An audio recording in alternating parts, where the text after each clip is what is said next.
What's going on, everybody? What's going on, you fuckers?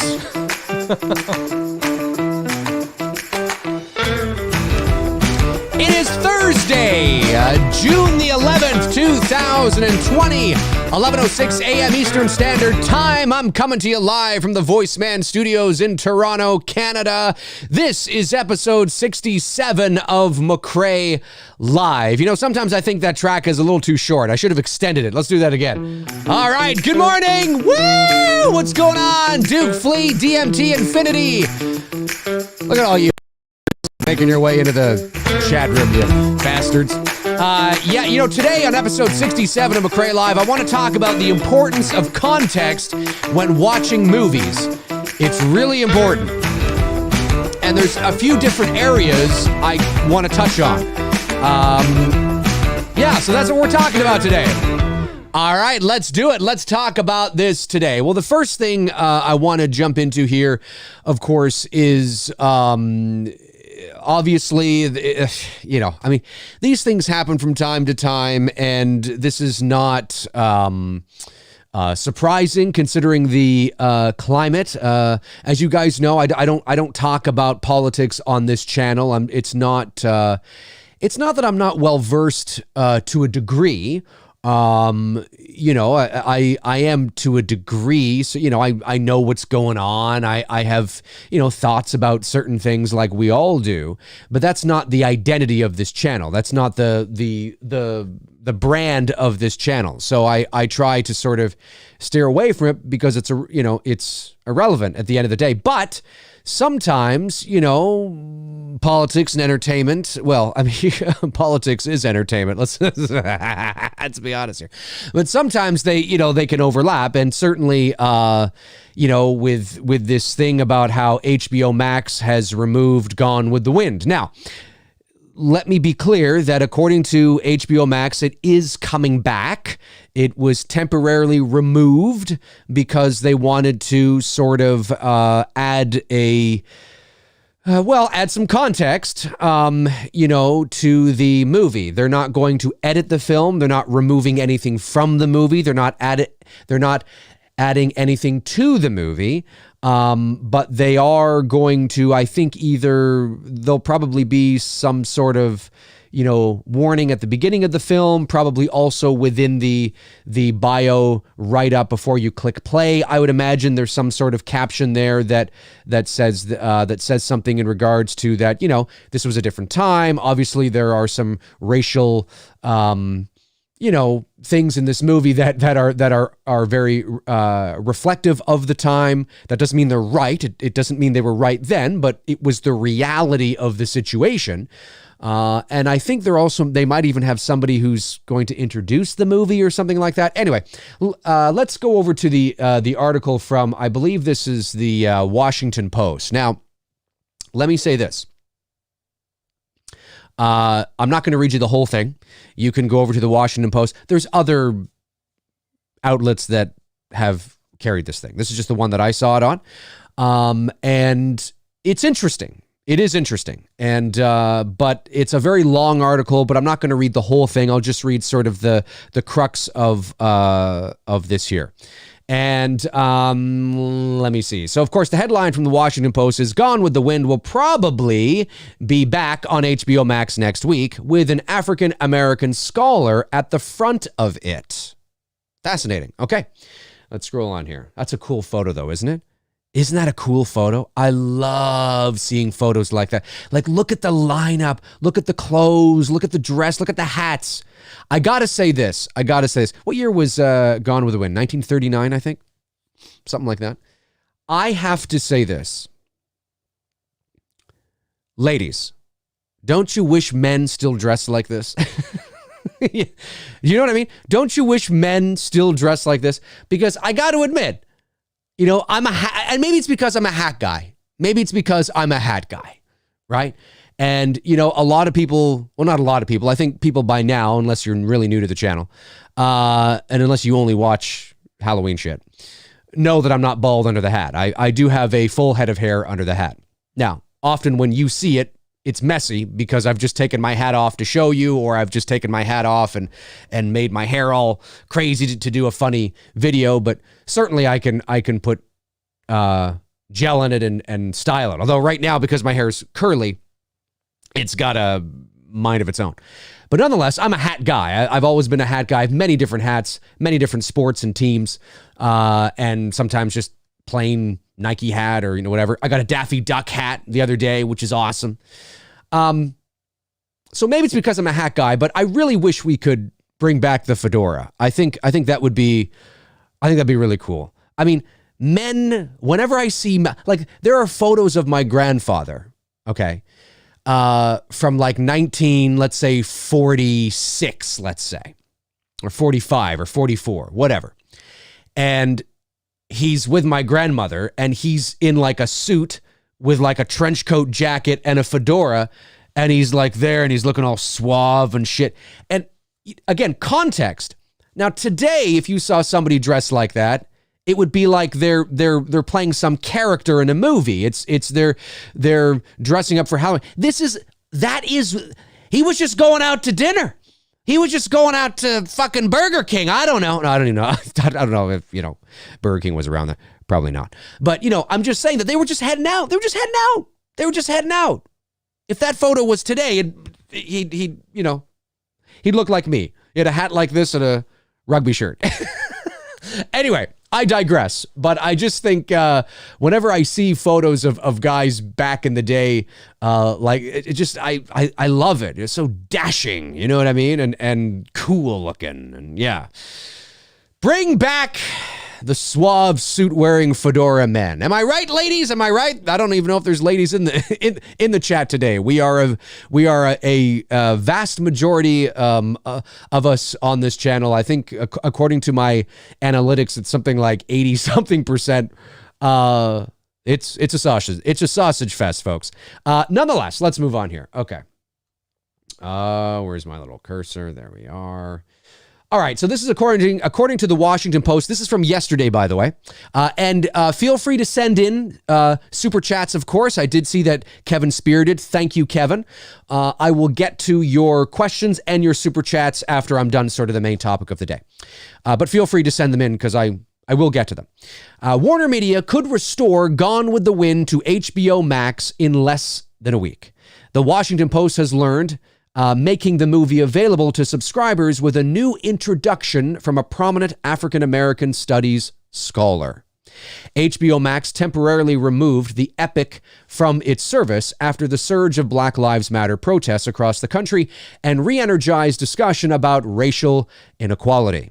The removal prompted a firestorm, particularly from, but not limited to, conservative political and media figures. According to a person with knowledge of the matter who spoke on the condition of anonymity, because of the subject's sensitivity, the material with the new figure will be shot and edited in the next few days, with an eye toward restoring Gone with the Wind to the streaming service as quickly as possible. So it is coming back, and as far as I know, the actual movie itself will not be edited or anything taken out. The person did not identify the figure, but said they would be a prominent authority on the subject of slavery and African American history. The expert will discuss the movie's accuracy, its portrayals, and the issues and problems those depictions create. A Warner Media spokesperson did not comment for this piece. On Tuesday, the company released a statement that read, in part, Gone with the Wind is a product of its time, which is true. That's very true. And depicts some of the ethnic and racial prejudices, or prejudice. You can say it both ways. I've heard it both ways. That have, unfortunately, been commonplace in American history. These racist depictions were wrong then and are wrong today, and we felt that to keep this title up without an explanation and a denouncement of those depictions would be irresponsible.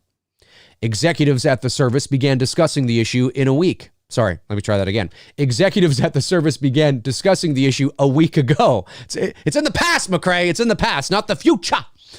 But the movie was... Okay, so wait. Before I go on here, this is really important that I say this. I do understand that I'm glad to know that the movie is not going to be edited. I don't think it should be. That is a very slippery slope when you start heading down that path. To edit things out that were at one time, I don't want to say acceptable in society, but it was acceptable in the sense that it was commonplace. I'm not saying that it was acceptable, but that it was there was a sense of normalcy to it. It was reality.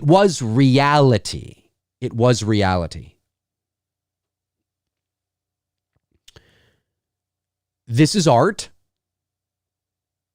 and art should never be edited.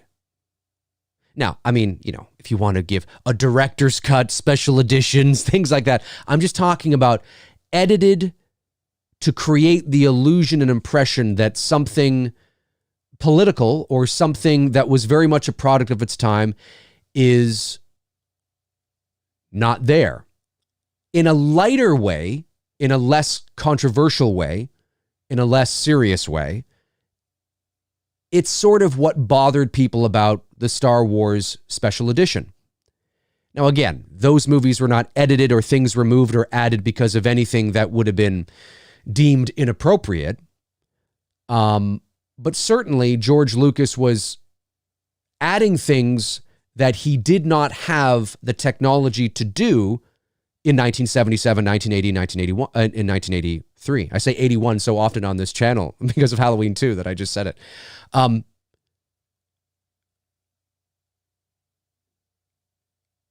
So I think again, it's the Star Wars original trilogy, but when Lucas went back and tinkered around, and arguably A New Hope is the one where he tinkered the most, it bothered a lot of people because there is a certain charm and again, this is very different than what we're talking about here, and I'll get back to this in a second, but there was a certain charm and a certain romance, to watching these movies in their original form. It's a product of its time. No one's upset watching A New Hope in 1996 and going, well, geez, that kind of looks a little dated now. Well, yeah, it was 19 years ago, And now nobody's going to watch A New Hope from 1977, the original, be like, well, that looks a little... I mean, somebody will if you're, 10.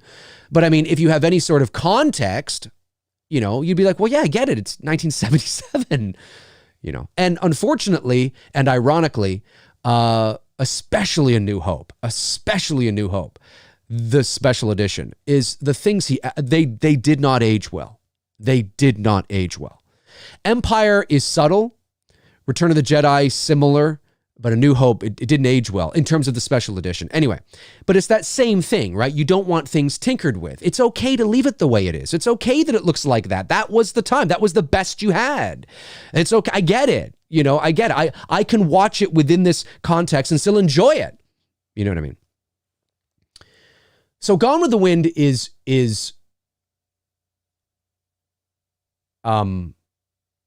anyways, back to Gone with the Wind here. Please consider, so somebody sent in a message saying, please consider removing Gone with the Wind from your rotation of films. Please consider removing Gone with the Wind from your rotation of films. This is the problem that plagues not just the world of fandom, but everything, whether it's politics, entertainment, sports. There is no fucking nuance anymore. Now, when I say that, I want to be very clear that I am very aware that there are degrees, and this is a very sensitive area, and I do understand that.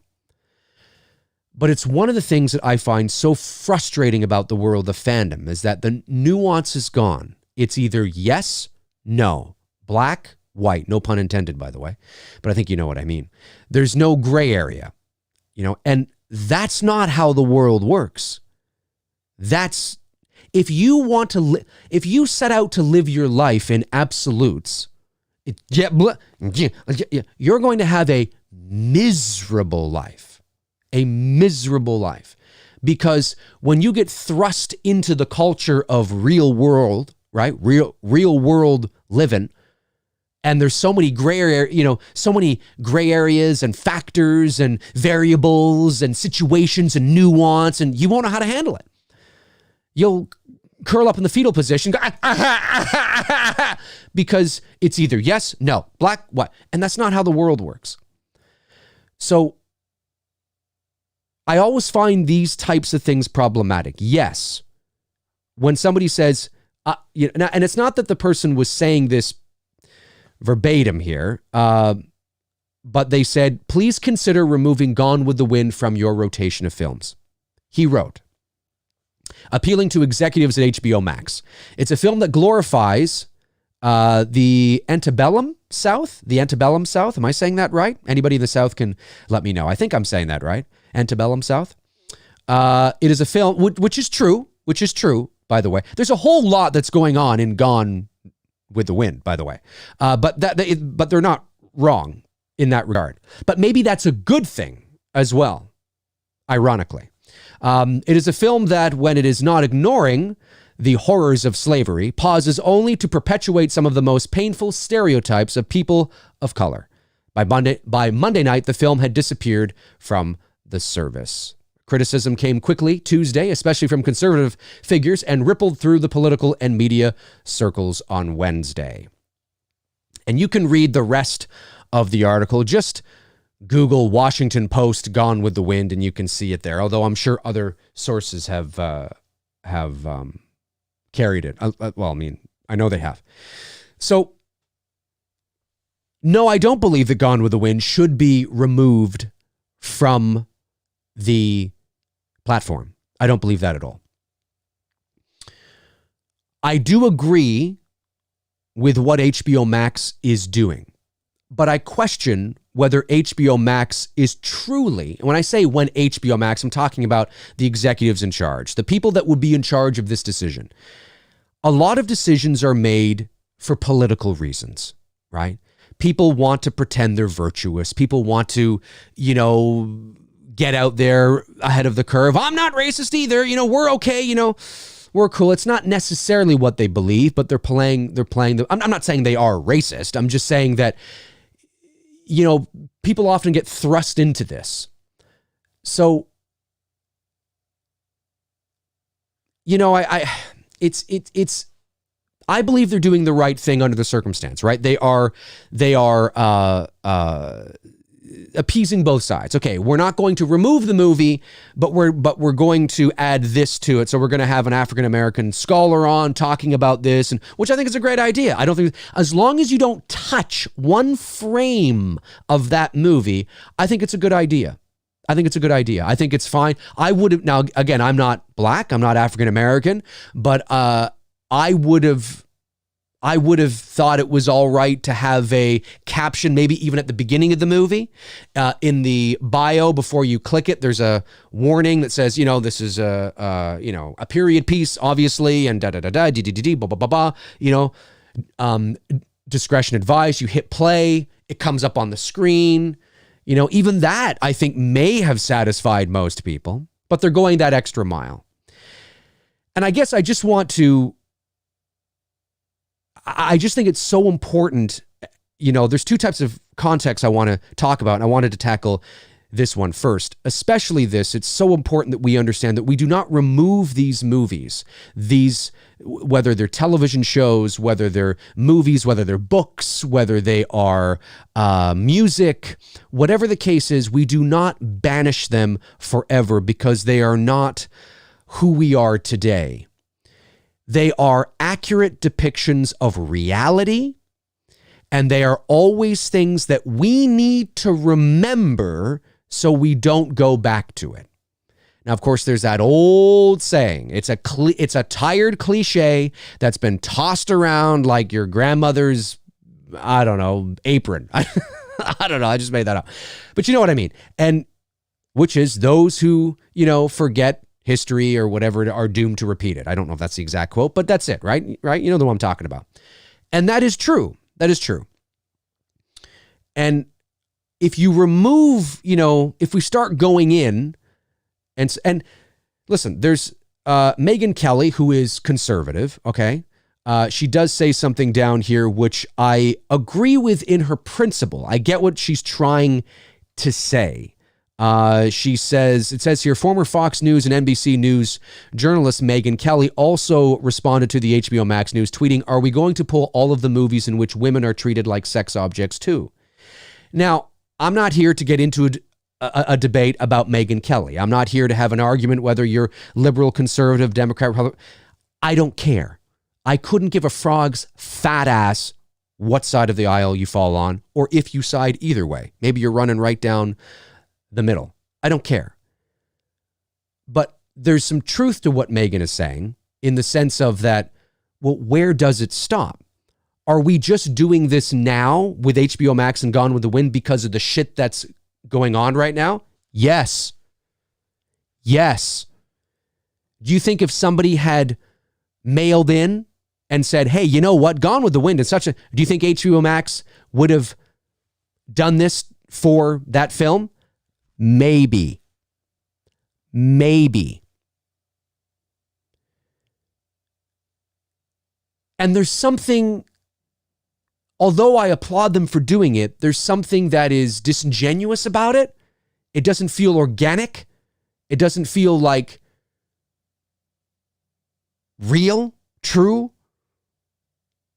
But yet, at the same time, sometimes in this world, you're going to take what you're going to get.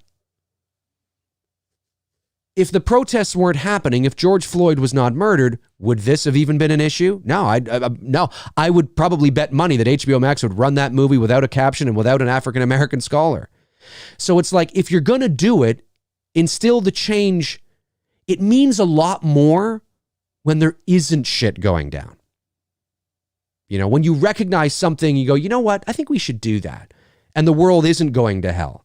And it feels more sincere.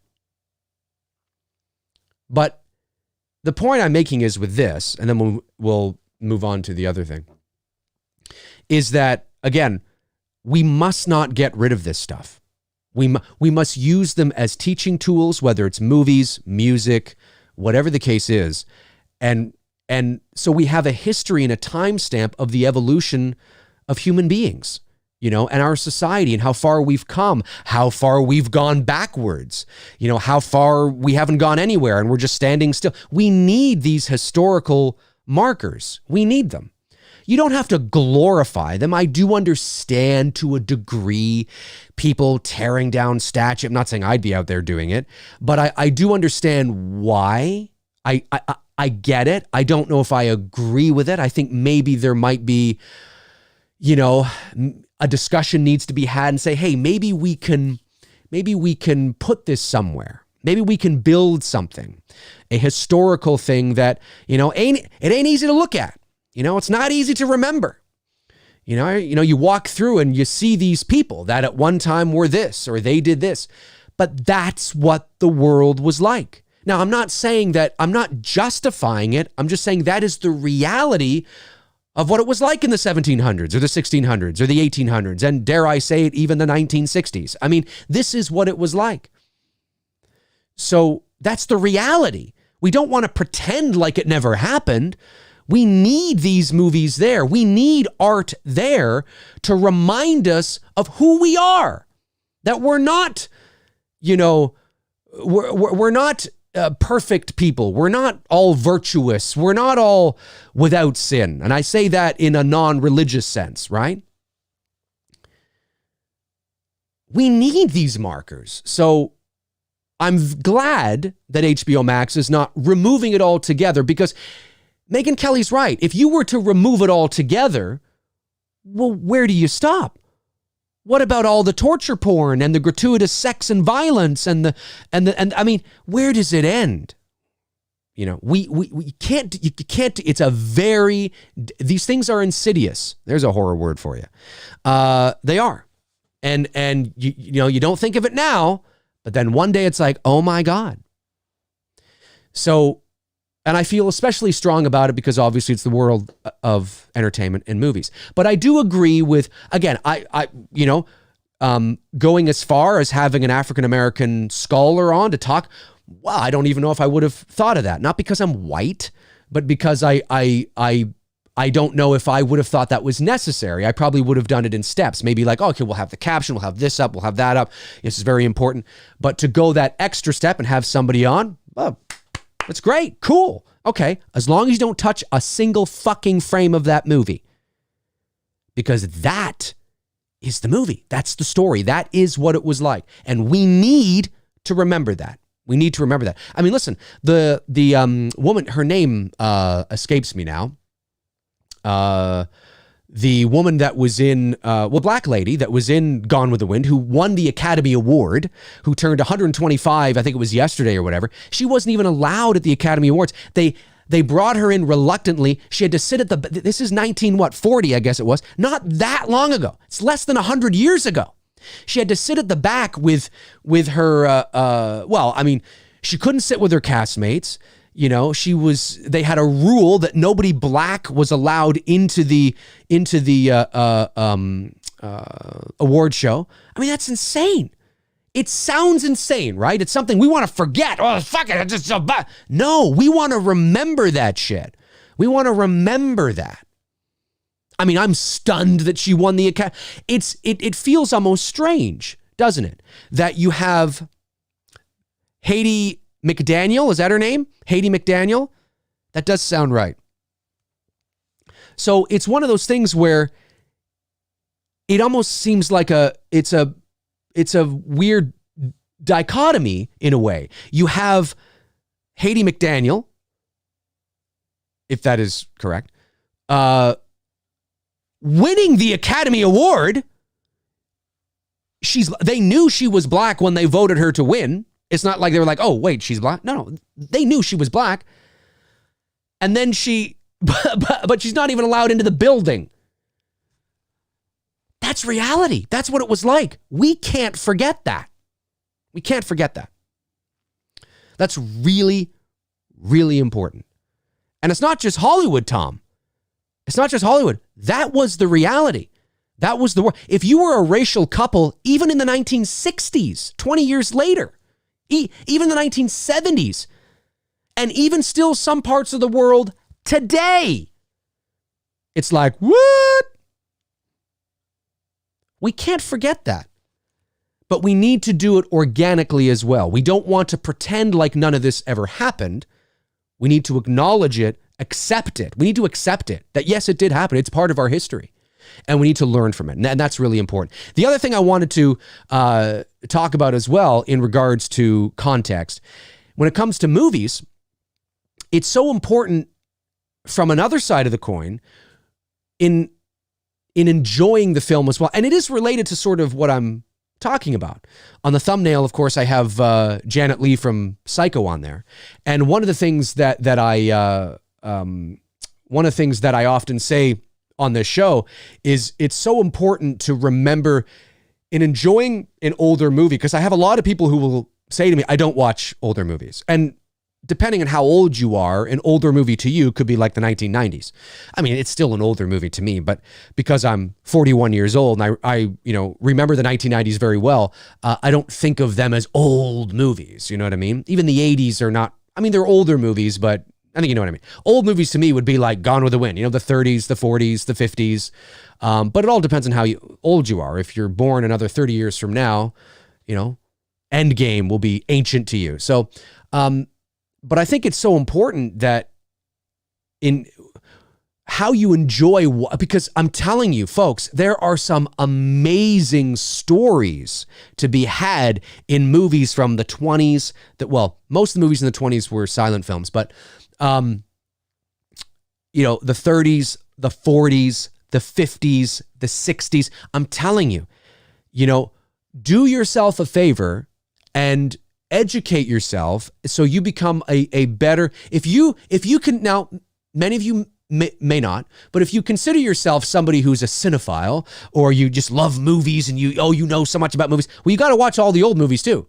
You know what I mean? Because they just they give you better context of where Hollywood has come, where Hollywood is now, how stories have evolved. There's a lot of racial prejudice. I was going to say prejudice.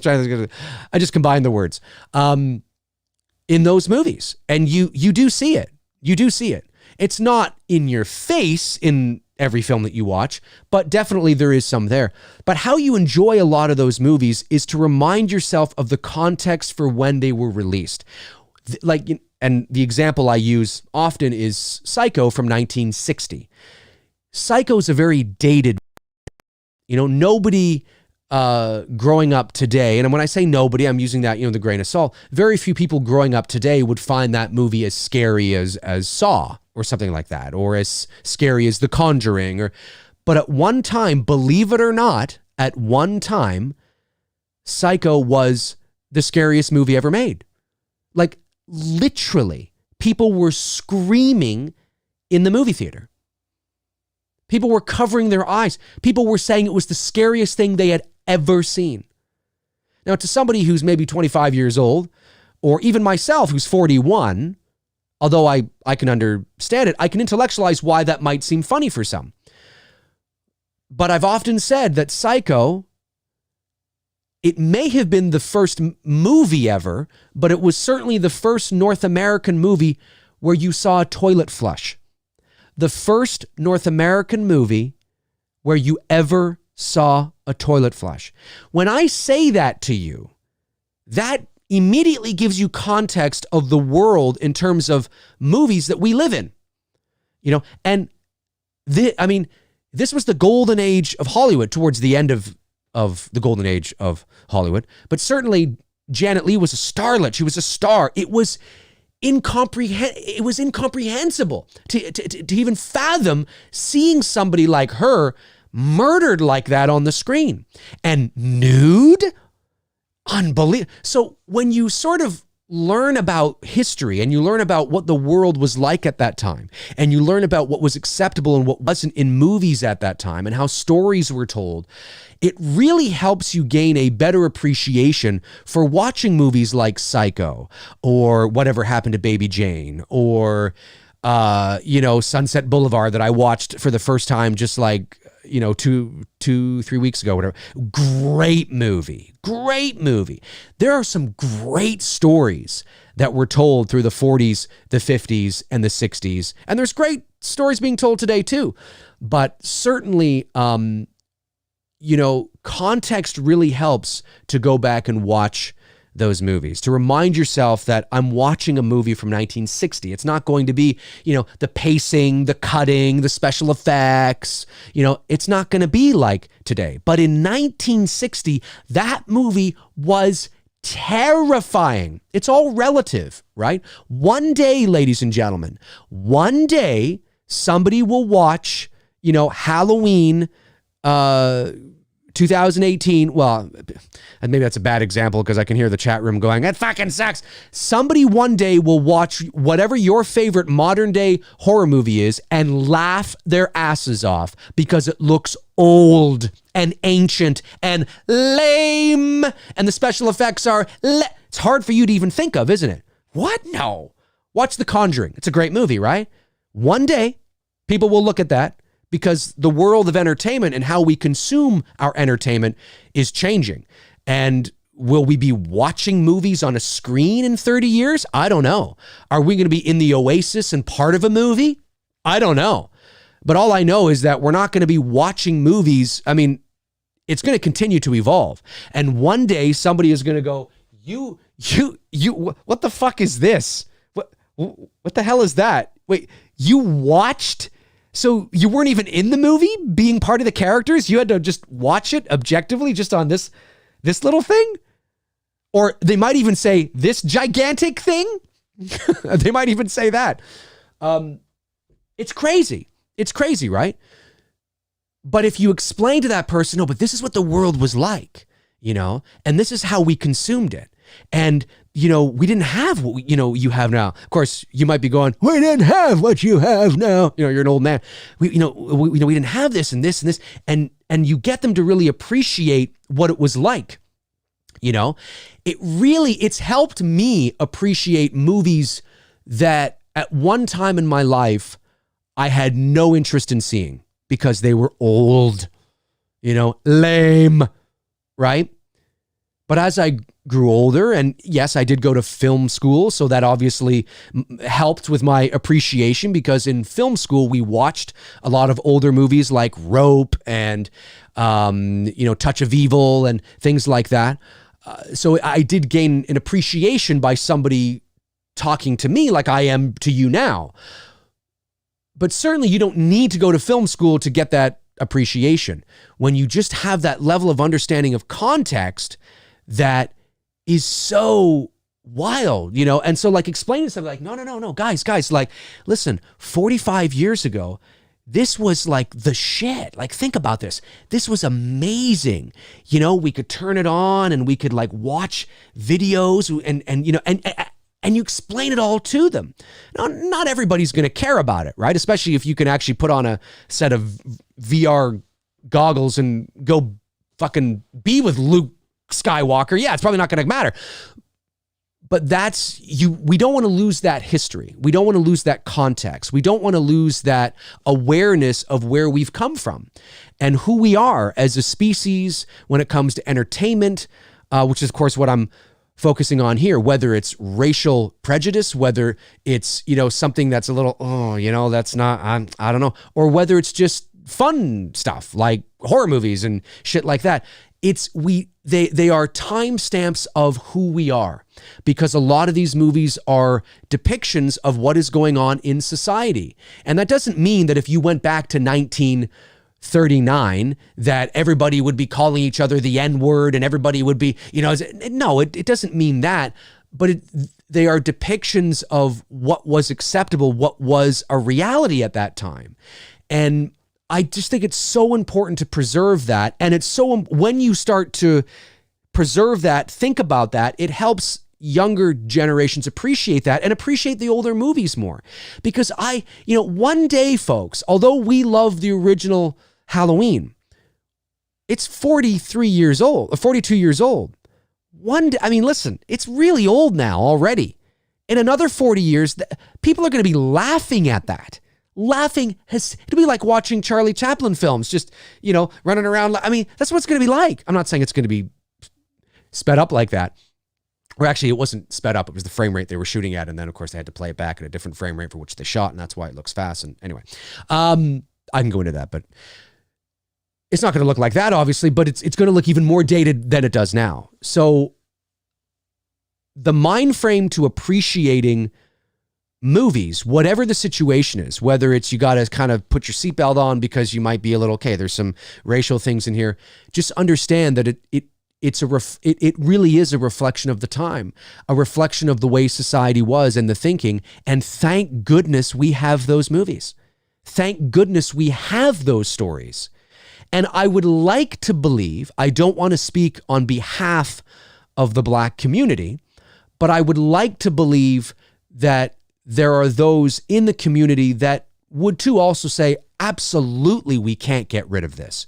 We can't pretend that these things didn't happen, that these stories were not told. No, we need this, and, we just need to educate people, allow them to grow and become mature. And you can still enjoy the movie for what it is. You can still enjoy the film, but you have to understand that, this is what the world was like. And nobody was up in arms. I mean, there might have been some people, but it just wasn't the same back then, right?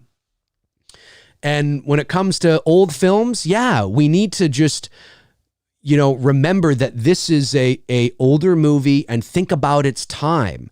I know that there are probably people that watch me right now that probably think the original, and I do.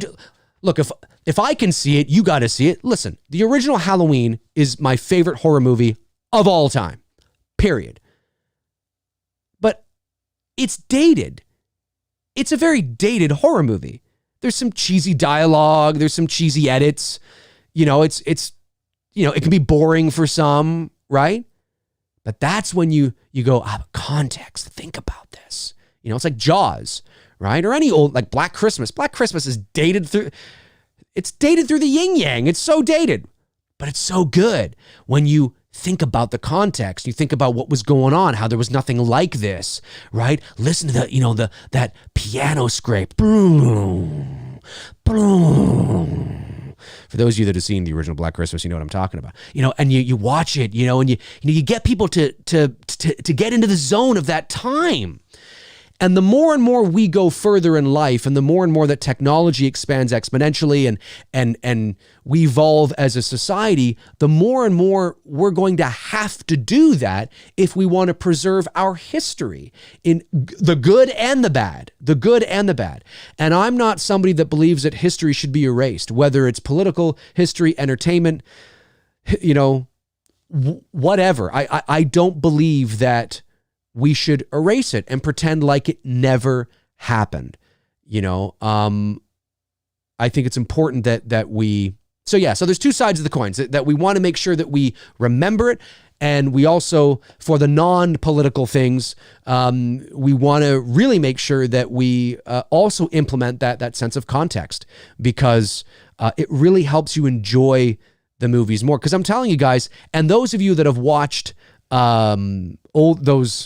older films, I'm sure there's many in the chat room right now, or many that are watching me after the fact, that maybe you were like, I don't know. And then you sit down and you watch an older movie, and by the end of the movie, you're like, that was actually really good.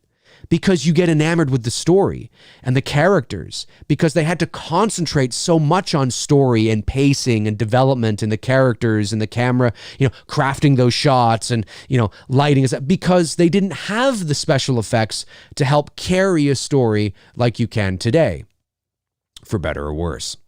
So there's some great stories out there, folks. There really is. So yeah, just do your best. If you're somebody that has no interest in watching an older horror movie or an older movie, period, just, educate yourself up on the movie itself. Think about the world, think about the actors and the time that it was in. And because there's some great shit out there. There really is. There really, really is. I mean, Psycho, the first movie, or North America, to ever see a toilet flush. I mean, that's crazy. That's crazy. And, you can watch The Exorcist today from 1973, and it's still a good movie, but some people watch it today and are like, whatever. Yes, because there is more gratuitous violence today. There is more incredible, wild, crazy special effects today. Yes, there is. But in 1973, nobody had seen a horror movie like that. It was insane. We've also grown as a society in terms when it comes to religion, right? We've also grown as a society in that way as well. There's a lot more atheists today. There's a lot more questions being tossed around. Christianity doesn't have, listen, it still has a stranglehold, but and when I say that, I don't mean that if you are Christian. I don't mean that as a slight. I just mean that there are a lot of people that are still very devout and very much a part of the religion. But certainly back in the 70s, before when TV was really still in its infancy and there was no internet and no social media and no the immediacy of news and being able to look things up on a whim and do your own research and stuff. This was a terrifying movie. Christians today are not terrified in the same ways about exorcist movies that they were in 1973. It was a very different time. Very, very different time. People were terrified of that. People literally left the movie. And then there would still be some today. But on a mass scale, there were a lot of people that left that movie thinking they were going to hell because they watched that movie. But their curiosity got the better of them. They were terrified. They left the movie early. Look it up. They left the movie early. They wanted nothing. It was unbelievable. You don't see that today. You don't see that. When was the last time you saw somebody leaving the movie theater because they thought they were going to hell because they watched The Exorcism of Emily Rose or something? It doesn't happen today. It's a very different time. That movie was terrifying, not just visually, but psychologically, of what it could mean to the religious people watching it, what was possible, seeing this, because they believe in demons. They believe in the devil. They believe in demons. And this woman this girl was overtaken and she's shoving a crucifix into her vagina saying, fuck me, fuck me, fuck me. And all the, oh my God, today, fuck. A 10-year-old be like, yeah, it's cool. 7 years ago? Oh my God. Terrifying. Are you kidding me? That little girl are you kidding? Oh my God. Terrifying. When you think about that and then you watch the movie knowing that, it's a whole different experience. And most older movies you can do that with. You can appreciate them within their context. And that's really important. Really important, right? So that's the side of the coin that is not really, the more heated side. And of course, the more heated side is the fact that I don't think we should, get rid of any of this shit, right? For the reasons that I've stated in my last hour or 45 minutes that I've been talking here.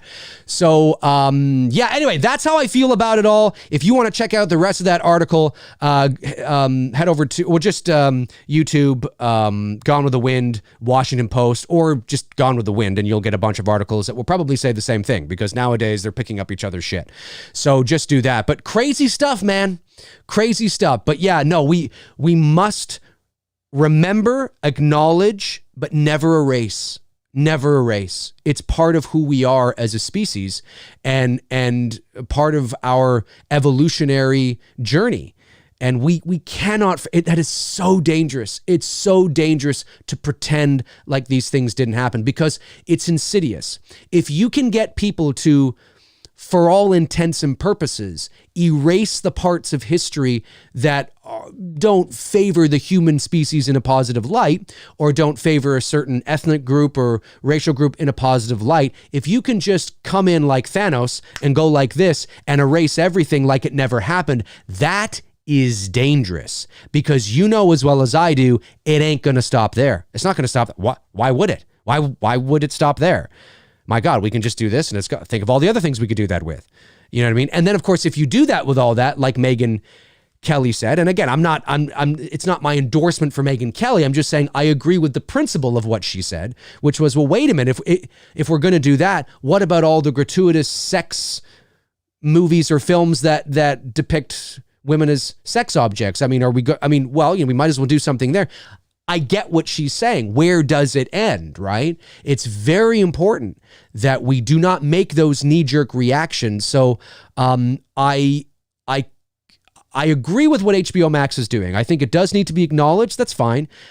But you can't just do it with Gone with the Wind then, because there's a lot of movies that have racial prejudice in them that you may have to do that with. So, because if you just do it with Gone with the Wind, you see, if you just do it with Gone with the Wind, then it makes it look like you were just doing it because somebody complained about Gone with the Wind. And then it doesn't feel organic. It doesn't feel sincere.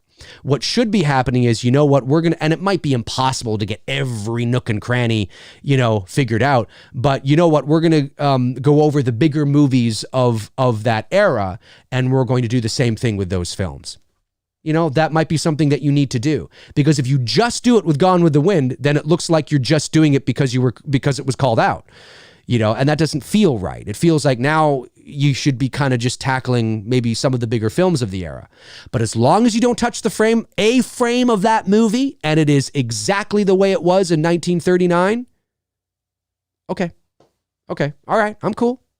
But if you were to remove scenes or cut scenes down, that ain't cool, man. That's just not cool. All right, let's go over to, let's see, there are a couple of super chats that came in. I think maybe just one. Yeah, just one super chat. Kevin Spears says, Dave, I just rewatched Breakdown. I always thought that was underrated as well. Cheers. Oh, Breakdown is amazing, dude. The movie that Kevin Spear is talking about is the one with, I was going to say, Kevin Bacon, the one with Kurt Russell from 1997, I think it is. That is a great movie. That is my favorite Kurt Russell film. And definitely some great shit. Jason Wiley says, Disney already censoring their back catalog. You know what they did? Well, I don't know. The only thing I know about is the movie Splash. So whether that means that they're censoring everything, I don't know. I do know, because I have Disney Plus, that some of the movies, like I clicked on, I wasn't going to watch it. I just thought it was funny that it was on there, because I was like, oh my God, they have that movie on. Oh, they have that movie on. You know how you go through that. Like, oh, they have that movie. You remember these movies when you were a kid. And they have the Davy Crockett films on there. And I clicked on it, and there was a caption. There was like a, basically a thing that just said, just so you know, there are things depicted in this movie that are not a reflection of sort of, they're a reflection of the time, and blah, blah, blah. And so I know Disney Plus has had that up there for a while. I do know that they definitely had an issue with Splash. And of course, that's not a racial thing. That was just because of Daryl Hannah's ass. I wouldn't have changed that. I don't think it's necessary. I don't think it's necessary to. That is the movie. That's the movie. And look, I mean, yeah, it's the movie. I don't think. Just put a caption up there, like we've been doing all. You can't coddle people like this. You got just put a caption up there. Hey, there's a little bit of nudity, if you want to even call it nudity. You know what I mean? So, but if they do start to do that, like in movies like Dumbo, I see you say Dumbo and Song of the South. If they start to censor and actually take things out, I absolutely categorically disagree with that, because it's a dangerous slope. I know it doesn't seem like it's dangerous for us now. It doesn't seem like that because, again, these things are insidious. That's what the word insidious means. It basically means slow moving, slowly building, right? In a nutshell, the Cliff Notes version. When you watch the movie Insidious, right? The reason why that movie's called Insidious is because the sequence of events that are unfolding in that movie insidiously unfold. It starts off, not a big deal, right? Hey, a little, a door creak, a door slam, a knock at the door, not a big deal. Things that might be able to be explained rationally. There is a logical, reasonable, real world, natural, not supernatural explanation for the knock at the door, or that's how the movie begins. And then as we go along, it becomes very apparent. More and more things begin to happen, and they get bigger and bigger and bigger and bigger and bigger. And, that's what Insidious is. So when I say that these things are insidious, they are. And there's definitely examples throughout our history of things like this being insidious, that, there's a line in Air Force One with Harrison Ford where, and I'm paraphrasing this, but he's talking to Glenn Close's character, who's the vice president. And he says something like, Catherine, if you give a mouse a cookie or a piece of cheese or something, and then Catherine's like, he's going to want a glass of milk. You know what I mean? It says something like that. And what that essentially is that the more and more you give, the more and more they're going to want, the more and more that they're going to take. I mean, it's these things are, yeah, it's a dangerous thing, man. It's a danger. I don't mind putting a caption at the beginning of Dumbo. That's fine. Do it. But don't change anything in the movie. We must remember this stuff. We are not a perfect species. Nobody is created equal. It's one of the things I can't, we're all created equal. No, we're not. I can't be an NBA basketball player. We're not created equal. It's not going to happen. We're all created equal in the sense that all our lives should matter. Yes, of course, right? Like everybody's, whether you're black, white, Asian, whatever, that's great. But we're not equal. We're not equal. Many different racial groups and things like we've all experienced different levels of shit. There's nothing equal about this world at all. So we have to remember that. We got to remember, hey man, we're not perfect. And when you start changing art and movies and you start, pretending like this movie didn't have that in it, then when we're dead and buried and people go watch that movie like 200 years from now, I mean, who knows where those little details are going to be lost? Are you just going to create the impression that this was Dumbo the whole time? That this was, Splash the whole time? And I know it sounds like I'm going crazy, Dave, it's not a big deal. No, you're right. But it can be, and it will become a gigantic deal before you know it. Before you know it. They do it. They just move it. They just move the block. Just move it. Just move it. And when you move it in little increments, you don't notice it. You don't notice it, right? There's like let's say there's a cube outside your living room window. And you look out your living room window every day. If I move that cube a millimeter every day, you're not going to notice it until one day you're going to look out your living room window and you're going to go, holy fuck, that cube's on the other side of the frame. It was over here 5 years ago. Now it's over there. That's so weird. I didn't even notice that. Because that's what they do. And you don't want that, especially when it comes to art and movies. They are the stories, most of them fictional, but they are a reflection in a lot of cases of our society and where we are and what was current and what was acceptable and what wasn't.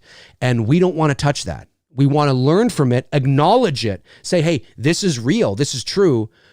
Use it as a teaching moment, but leave it there. You have to leave it there. You have to leave it there. Let me see here. Aaron Click says, Dave, I'm playing devil's advocate here, but in a way, do you think this kind of panders to the audience? Most mature audiences know that movies reflect the times. That's a great question. I think there's some truth to what you're saying. Yes, I do.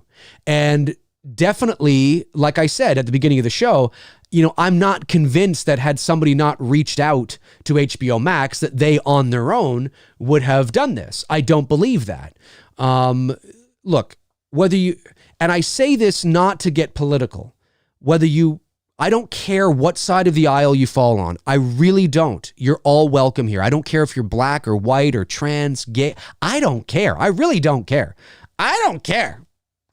I really don't care. Everybody's welcome. So I don't say this from a political standpoint, but there is a lot of virtue signaling that does go on, right? People want to be, make sure that everybody knows, I'm not, me too, I'm not racist either, I just want to let you know. And it's not, and they could not be. I'm not saying they are because they've said that, but there's a lot of sort of, once one starts and then everybody, and it doesn't, I guess at the end of the day, if good things happen and it gets done, then that's good.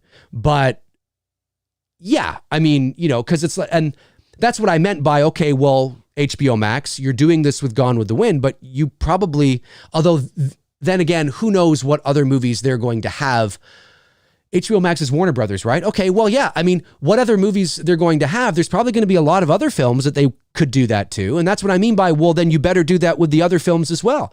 Get this guy that you have there, or record it once, and then put it on on 10 of the big movies. Because if you don't do that, then it looks like you were just doing it because you were called out on it.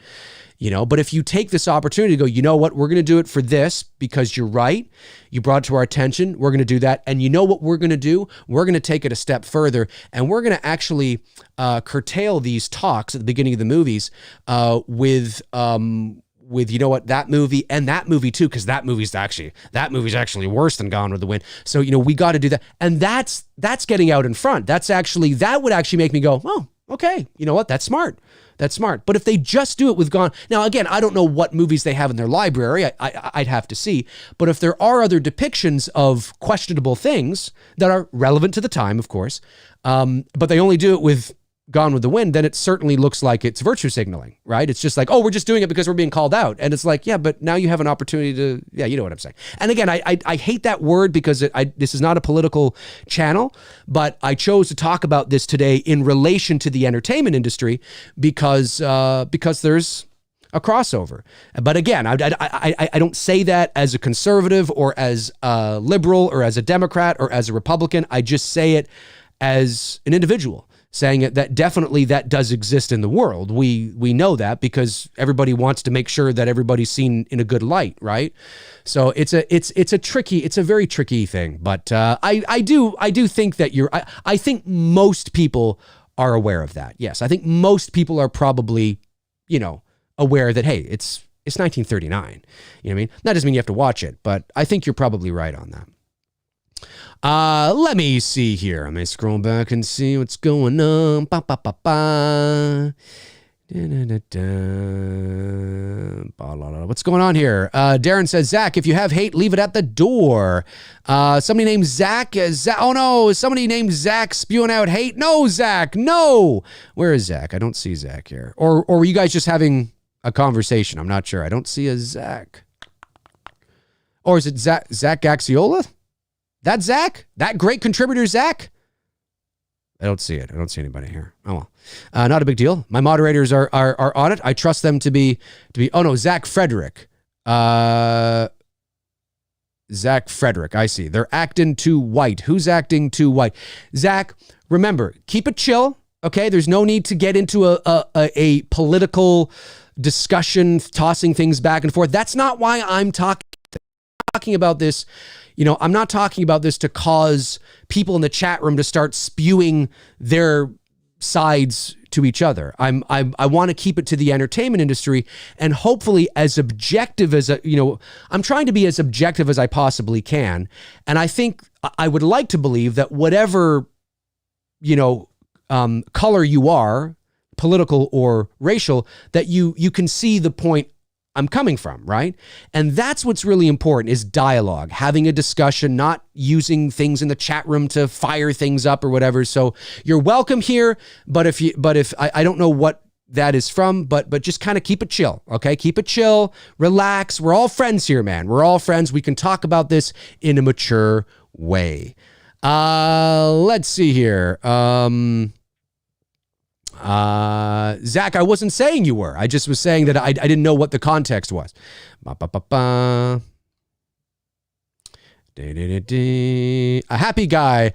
I remember when people were getting offended with the voice of Tom's owner in Tom and Jerry, and they started redoing the voice. Yeah, see that I don't think either. I don't think, as a voice actor, I actually and I've talked to. I can speak to, it's not like I know every voice actor on the face of the planet, but I certainly can speak to this to a degree. When they wanted to recast, is it Abu from The Simpsons or change the voice or something? I was against that. And the reason why I was against it is because the gentleman is playing a character. It is a racial stereotype. Yes, it is, for sure. And I totally can understand why some people would find that offensive. I do. I understand that. But I've actually spoken to not a lot, I'll say a few, three or four, Indian Pakistani ethnicity who say that they think it's wrong. I have a friend of mine who I will leave nameless because I don't know if he wants me to say his name, but I've known him for probably about 10 years. We sometimes see each other at voiceover sessions. And he said to me, Dave, it's his words. He says, a lot of us do sound like that. That's why it's a stereotype. And he said, I thought it was hilarious. He said, my dad thought it was. Now, he speaks perfect English because he was born here, but his dad came from India, and his dad thinks it's hilarious. Hilarious. Now, does that mean everybody from India is going to think it's hilarious? No. Does that mean we shouldn't change it? No, not saying that. I just think that, and again, I'm a voice actor, so I'm a bit biased, but it was a character. It was a character that he's playing. It's not meaning to be cruel or anything like that. It's satire. And but again, okay, so we're not going to have Abu doing that anymore. Okay. But then where do you stop? Then you got to go back and you got to look. Do we then, if we stop Abu from, this white man doing Abu's Indian stereotypical accent, okay. All right. That's what we're going to do. Okay. All right. But then do you erase 28 seasons of The Simpsons or every episode that he's in? Do you go back and then redub? Because it's in prime time, it's in syndication, it's playing every night for 2 hours at 7:00 still, and it's on Disney Plus, and it's on, like, I mean, do you go back in and redub that?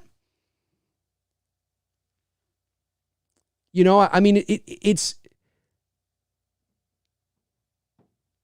I don't know. I can see both sides of the argument, but as a voice actor, again, I lean a little more towards, no, we don't change that. This is the character that was written.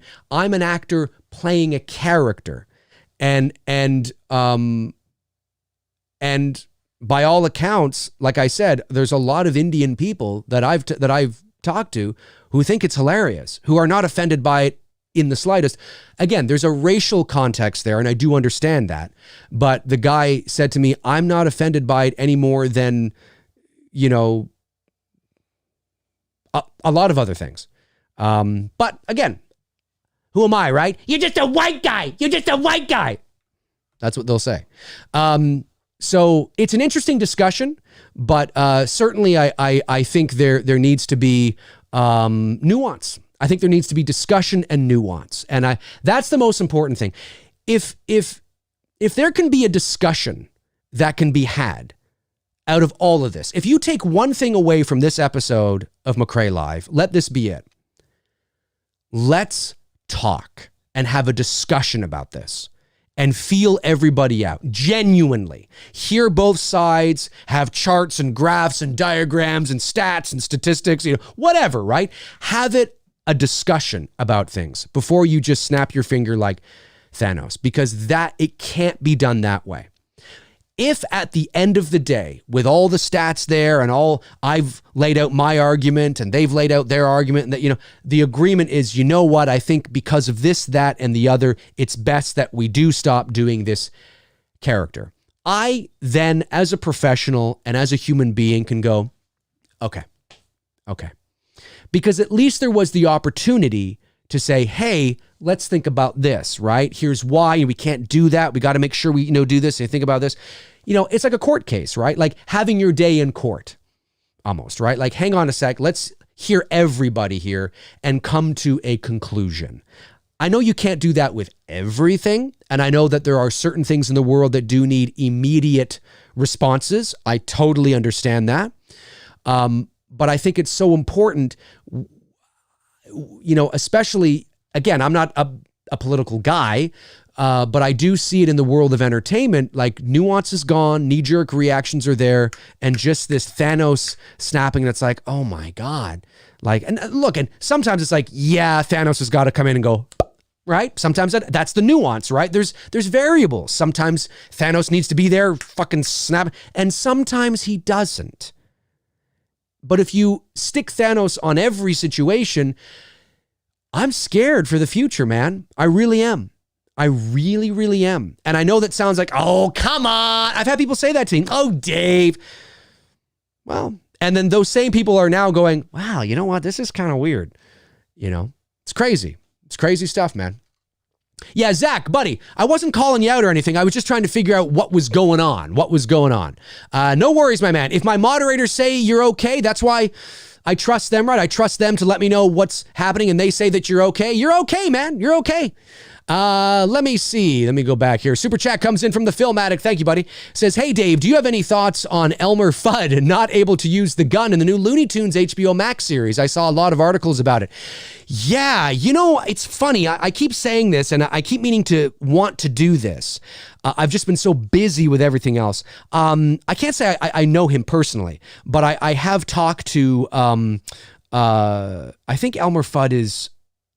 Who's doing Elmer Fudd? I think it's Jeff Bergman who's doing Elmer Fudd.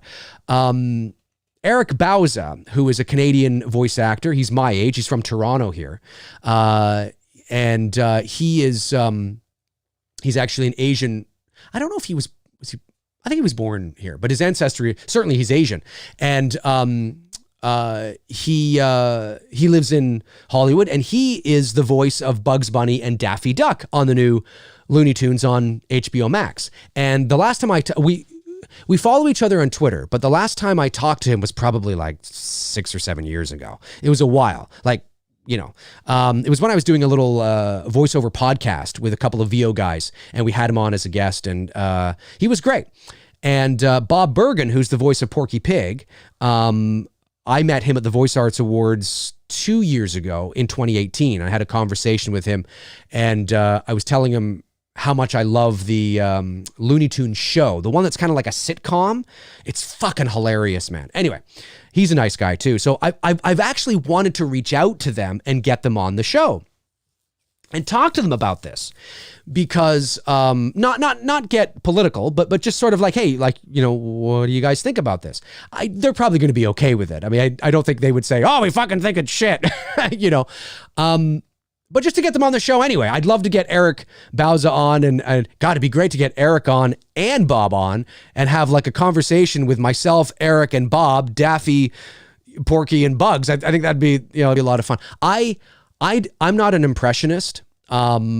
Impressions, I can do caricatures, like, you know, I can do all sorts of crazy original voices, but I would love to have the talent that Eric Bauza has in doing Bugs Bunny. And if I could do Daffy Duck, I would be doing Daffy Duck all day. I mean, you know, he's my favorite Looney Tunes. I would be doing him all day. I'd be going through the drive-thru as Daffy Duck.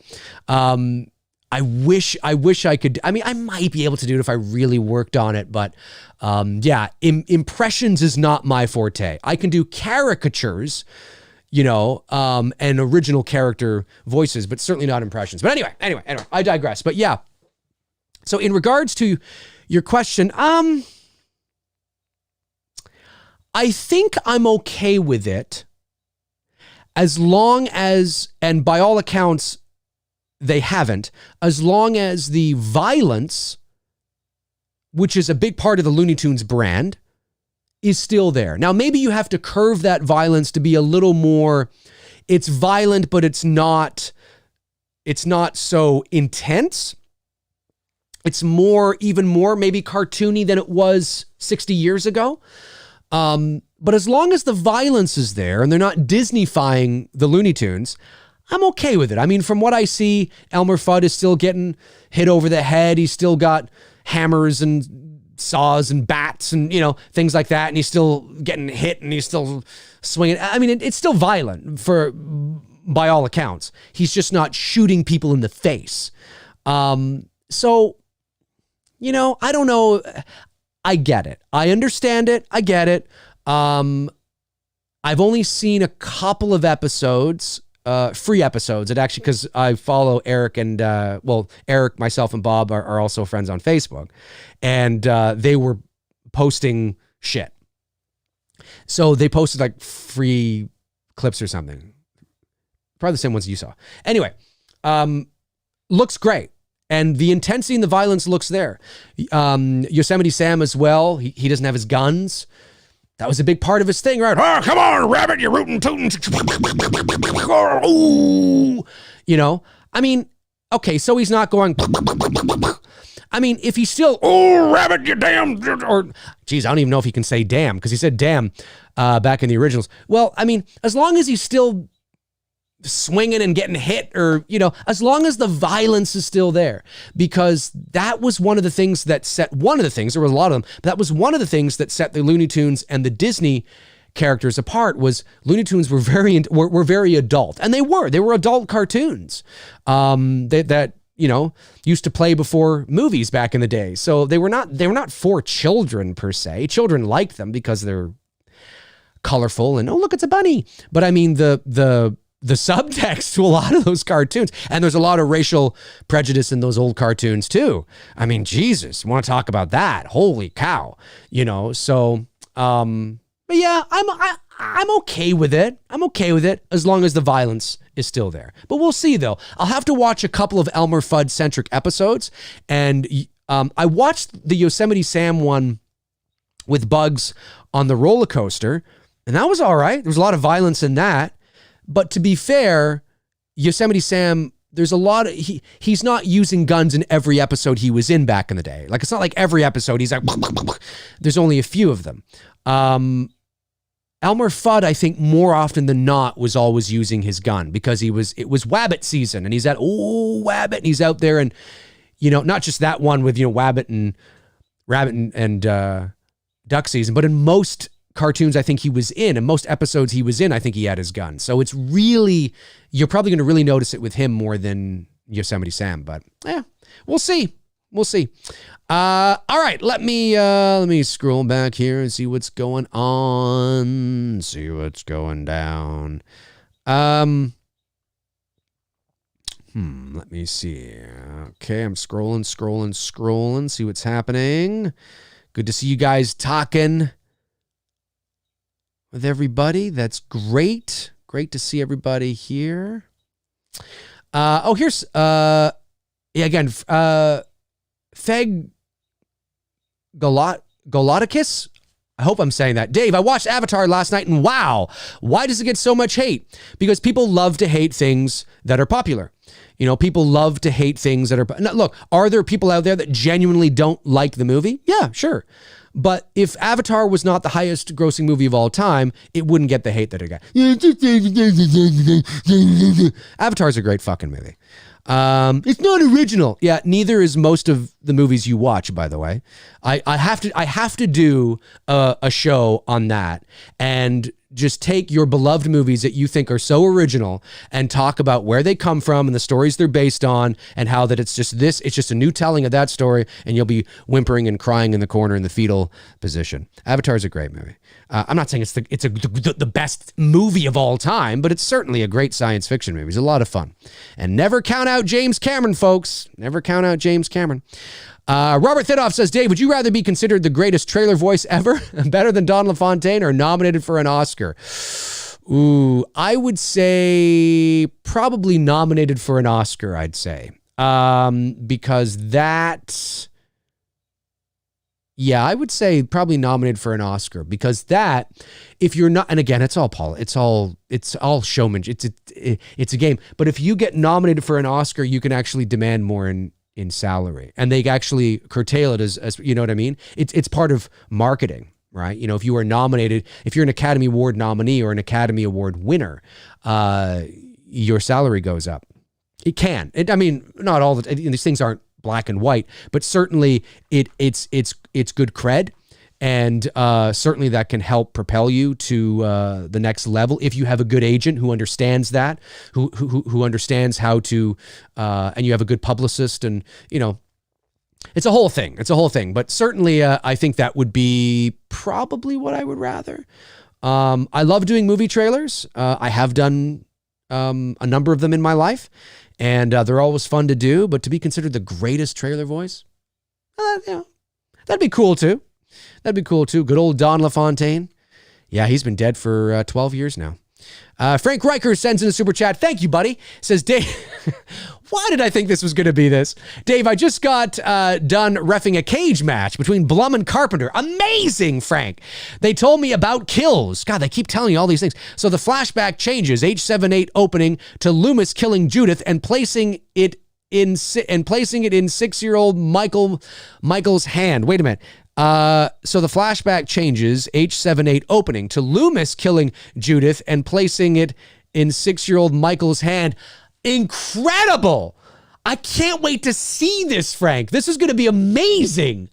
I'm going to be tearing up watching this. There's going to be so much tears falling down my face. It'll be tears of pain. Oh, man. Let's see. Zachary Azar, am I saying that right? Azar? Dave, get more guests to talk on your show. What are some guests you would like to have on your show? Well, I would like to have more guests. I still want to have Barry from Wolfman's Got Nards and Jimmy Champagne and Lee McCoy. I still want to get these people on the show, but I'm so busy right now. And sometimes it's easier for me to do shows that are topics that I come up with at the moment. It's not that I've forgotten about them. And if they're watching, I want them to know that I haven't forgotten about you guys. It's just there's so much going on right now that when I settle in to do a show, it's sort of like I do the show and then I'm away. Like I don't have time to kind of do the interview thing yet. The thing with, and I know what you're thinking, but Dave, you're doing an interview with Sandy Johnson from the original Halloween next week. So what do you think of that, huh? Well, that's because that was set up back in January. I reached out to Sandy Johnson in January. I think I'd only done about 2 episodes of McRae Live. And I said that I would love to get you on the show. And she told me, now whether this still rings true or not, I don't know. But she said that she only does 1 show a month and that she was booked until May. And so May rolled around and then she reached out to me and said, how about June? And I said, okay, that should work. So it was already planned and we just needed to figure out the date. And then she said she wants to be on with her agent as well. And I said, yeah, that would be great. I mean, I know all about the world of agents, obviously, having 2 myself. So I think that would be great to have her on. And she wanted, he wants to come on because he wants to tell the story of sort of how he found her and how now she's back into the pop culture and she's there again. So this has been in the works for a while, but definitely I do want to get more people on, but it's going to be sort of sporadic at the moment because of everything that's going on. But I'd love to get, I'd love to get John Carpenter on. I think that would be awesome. I don't think he would do it. I just don't see him doing it at all. I don't think he would do any interview really, unless he's being paid for it or unless, who knows? But I would like to do, I think I might reach out to Mickey, who of course played Richie in the original Halloween. He was in a number of little horror films throughout the mid-'80s. He was in A Nightmare on Elm Street 4 as well, as a jock in the change room. Of course, his dad, Irwin Yablans, the creator, the godfather of Halloween. I know people like to call Mustafa Akkad the Godfather, and you wouldn't be wrong to do so. But before Mustafa, there was Irwin, and it was Irwin's idea, of course. He wanted to do a low-budget theater of the mind horror movie, and he thought it would be good to call it Halloween, and so yeah. So I mean, I consider him sort of he's the other Godfather. I'd like to get Mickey. I don't know if Irwin would come on. I mean, obviously he's older now. He's got to be, I think he's close to 90 now.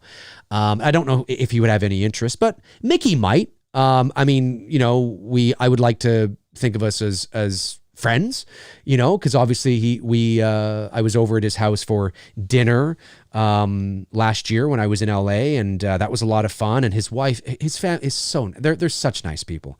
So I could always reach out to him and see if he'd want to come on and talk as well. I'd like to get James Jude Courtney on. I'd like to get Heather Langenkamp on.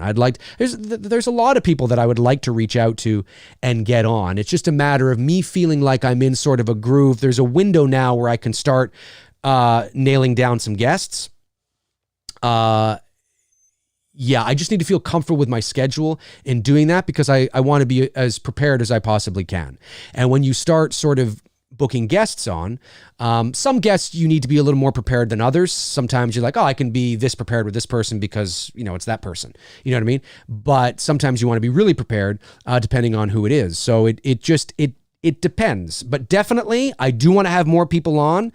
But the reason why it's been a little sporadic here is because of just the amount of shit that I've been doing behind the scenes with It's Me, Billy, and everything, you know, going on. And then these shows and Patreon and Two Dudes. And it's just been crazy, but definitely, yes, more guests are coming. That is the plan. That is the definite plan. Phantom Alpha says, Akkad is the wrecking ball that destroyed the series for a long time. Well, you know what? Sometimes what you love about somebody is the same thing you hate about them. A very wise person told me that. And that is true. Mustafa Akkad, but you see, if it wasn't for Mustafa Akkad, the original Halloween would not exist, somebody told me. And I said, well, that's true, but not necessarily true. I mean, the only way that would be 100% true is if it was making and breaking with Mustafa Akkad. But it's possible that if Mustafa Akkad had said no and he had no interest, that Irwin would have taken it to somebody else. You know, so Halloween still may have been made, depending on how passionate and driven Irwin was to get a low-budget theater of the mind horror movie made. I have no idea. I'd actually, that's something I would actually ask him. Maybe Mickey knows. I don't know. Wayne Godkey sends in a super chat. Thank you, Wayne. Says, Dave, do you have the original stories you've composed that you think you might adapt into a subsequent film of yours? Some crazy originals would be awesome, bro. Oh, yeah. I have a folder on my desktop here. Actually, it might be on one of my external drives that I have about maybe 7 or 8 original short scripts. And then, of course, I have the one feature, which is Port Robinson Road, which is, that's a feature film that is personal to me. I've been writing that for 20 years, 15 years. And, but it's a movie that would take a bit of a budget. You're probably looking at, you know, a couple $1 million to produce that film the way that I need to produce it. You know what I mean? So it's not something that's, you know, start an Indiegogo. Well, yeah, you know, maybe. I don't think I have enough clout yet to raise a couple million on Indiegogo. I don't even know if I'm going to raise the budget for It's Me, Billy. So, but that's an original piece. But you know what? That might not be a bad idea for a McRae Live, Wayne. Maybe take an original idea, that not the Port Robinson Road one, but a short film, and just kind of talk about it.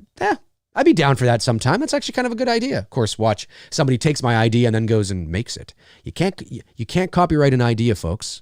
Just so you know, you can't copyright an idea. Gary Rangel says,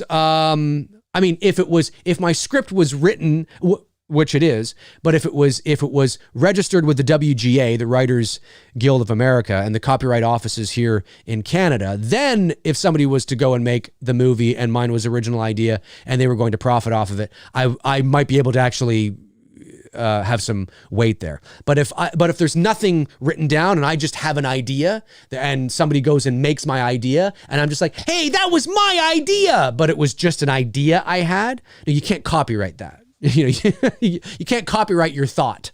You know what I mean? So it's important to remember that, folks. Let me see here. Dead Real Society, I love that name, says, I think overall the discussion is somewhat similar to the debate that people are calling for Kevin Spacey movies or every movie Harvey Weinstein worked on to not to be shown at the cinema ever again. I agree. That's ludicrous. That's ridiculous. You can't do that. You can't do that. You can't do that, because where does it stop? Where does it stop? And who regulates this? I know there are people that laugh at that insinuation, like, oh, you're a conspiracy. There's nothing conspiratorial about what I've said here at all. You just have to go back into our history, the very history that many want to pretend didn't exist, and look at what's happened. these things are very real. I mean, I'd like to think we've grown and matured as a species and as a society. And again, there's nuance, right? I mean, there are certain things you can do to curve and shape that are not going to have any effect whatsoever. But there are certain things that if you're not careful, where does it end? And I think there's something too that I've said this before on the show, that you can have extremely talented people who can be scuzz-sucking pieces of shit. You can be amazingly talented and be a piece of shit. Kevin Spacey is an incredible actor, extraordinarily talented, who acted like a piece of shit. Bill Cosby. Oh my God, amazing. I love Bill Cosby. Oh, and the pudding pops and and the Cosby Show, and he's amazing. Who doesn't love Bill Cosby? He's a serial rapist. I mean, Michael Jackson, I know, is a hot button issue. I know there are people that say that no, it's all made up. He was pure. He was amazing. He was this. And there are people that are saying, no, he's a pedophile. He's this. It can be both. People can be both an incredible entertainer and a pedophile. I'm not saying he was. I'm just saying that it can be both. And sometimes it's very difficult for people to grasp that.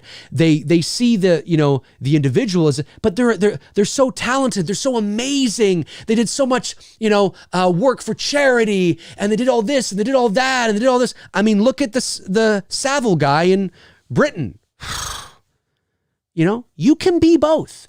That doesn't mean that everybody, I'm not saying that it is both for every situation. I'm just saying that this idea that there's no possible way that somebody can be a scuzz-sucking piece of shit because they're so talented and I love them so much and their movies are so amazing, or their music is so incredible, or their paintings are so beautiful. They can be both. They can be both. They're not, it's not one or the other here, folks. A lot of people, not everybody, and that's not to say that every scuzz-sucking piece of shit is talented, or every talented person is a scuzz-sucking, piece of shit. It's not saying that either. But there are, absolutely, you can be both. And I just wanted to say that because it's something that I hear a lot from people, saying, oh, there's no way that person, whoever that is, can be that kind of individual because they're so talented. Talent has nothing to do with it. Giving to charity, even the very charities that doesn't mean a thing. A lot of the time, these scuzz-sucking pieces of shit hide behind the charities they support. They use it as, I'm not saying everybody, I'm just saying sometimes that's the case.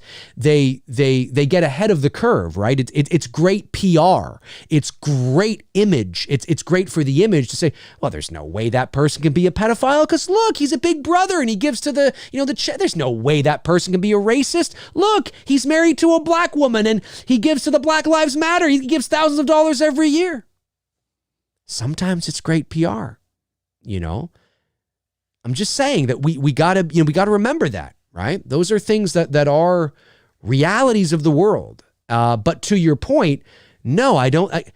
I love watching Kevin, and this is very subjective. I can listen to a Michael Jackson song and not think about the hoopla, the whatever's going on there. I can enjoy it for what it is. I can watch American Beauty, Seven, House of Cards. I can watch it and get lost in the art. But I respect those that can't. I will never listen to Michael Jackson ever again. Okay, I understand that. That's okay. You should be allowed to feel that way and never listen to him ever again. I understand that.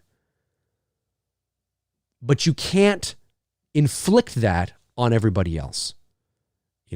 You can't then call up Walmart and say, hey, listen, I just heard beat it. You got to fucking take it away or I'll never shop there again. Can't do that. Anyway, I'm going off on a tangent here, but I think you guys know what I'm trying to say. Let's see. Let's go for we'll go a little bit longer, another 5-10 minutes or so. Let me see. A lot of people in here. Trying to get somebody I haven't seen in a while. Terrell. Hey, Terrell Sims. Message retracted. Okay, Terrell Sims is here. Awesome to see you here, buddy. What's going on? Movie chat and more. Talking to Jason Wiley. Mark Johnson says, get Nev Campbell and David Arquette on the show. Yeah, you never know. Could always reach out to them. I'd have to reach out to their agent or their publicist and be like, hey, Nev and David, what are you doing during the lockdown? You want to come on? Hey, Nev's Canadian. Nev's a Canadian gal. Maybe she'll come on. DMT Infinity says, Dave, I have insecurity issues. Some of it falls under the fact that I have several missing teeth. Okay. And broken teeth and gaps between my teeth. And I'm only 23. Advice on how I could be less insecure about my appearance. Well, first of all, I want to say thank you for sharing that, because in doing so, and I know that people can't see you and they don't know who you are. And so it feels more, you feel more secure and confident to share that in here, but you shared it nonetheless. And I want to say that I appreciate you sharing that. That takes a lot of strength to do that. Well, I guess it would all depend on, and you don't have to share this, but I don't know why, you know what I mean? Were you born that way? Was it an accident? I think at the end of the day, to be more, like, there's two ways to be more confident is that you just understand it's part of who you are. You own it like you did here. You're like, hey, listen, I have some missing teeth, a few gaps, but this is who I am, and this is who I am. You either take it or you leave it. And I'm a firm believer that most people who like you for who you are will take it.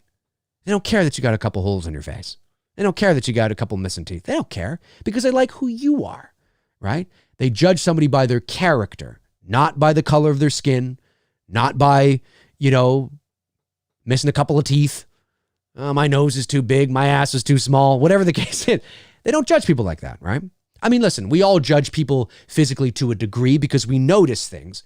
But in terms of, caring about that person, having a friend, just own who you are. The other side of it is if it does bother you as you move on through life, you can work towards saving money to maybe have a few of them fixed. Maybe the next time you're at your dentist, you can talk to them about, what would it, and you take it in stages, right? Like, what would it cost to maybe have a couple of fake teeth put in here? And I mean, look, there's no doubt that it will cost several $1,000s over the course of time. But certainly it could be something that you might want to think about. Maybe you save for that. And maybe by the time you're 30, you might be able to have maybe some work done, right? That's something too, to think about. And I don't think there's anything wrong with that either. I mean, I broke my teeth playing road hockey, street hockey, and I had a couple that's a fake tooth there that I had to have put in and things like that. So, but I think at the end of the day, the best advice I can give you is just to accept who you are. And if you want to change your smile, as they say, talk to your dentist about it and work towards that. It's not going to happen overnight, but the sooner you get started, maybe the sooner it'll happen for you, maybe down the road, and you can have a better, more confident smile. I sound like a commercial, but I think that would be sort of my advice. But in the meantime and in between time, own who you are, and people should judge you by your character. And by all accounts, you have been great in this chat room. You know what I'm saying? And we don't care. You got a couple of holes in your face. Who cares? Who cares? Whatever. They're just teeth. Hopefully that helps, man. Hopefully that helps. Let's see here. Super chat comes in from Mystery Emoji Films. Thank you very much, brother. And he says to me, Dave, imagine if that Myers in H2O was actually an imposter. I mean, the way he moves, no burns, able to see his eyes throughout, very human-like. We find that out in H8, or I'm switching outfits. outfits. Okay, so you're saying, Dave, imagine if the mystery in H2O was actually that Myers was an imposter. Well, I believe, buddy, that was supposed to be the original idea. If I'm not mistaken, that nerdy guy, one of the original ideas for Halloween H2O was that nerdy guy, I forget his name now. The chat room will let me know. But the nerdy guy was actually, it was supposed to be like a copycat killer. And I think he was going to be, I don't know if that was going to be the story, and there was not going to be any real Michael Myers. I still think Michael Myers was going to be there, but there was going to be a copycat killer on campus, and he was going to be it. But they got rid of that subplot. And then you say here, the way he moves, no burns, able to see his eyes, so very human-like. I mean, we find out H8 is switching outfits. I mean, it would make sense continuity-wise, right?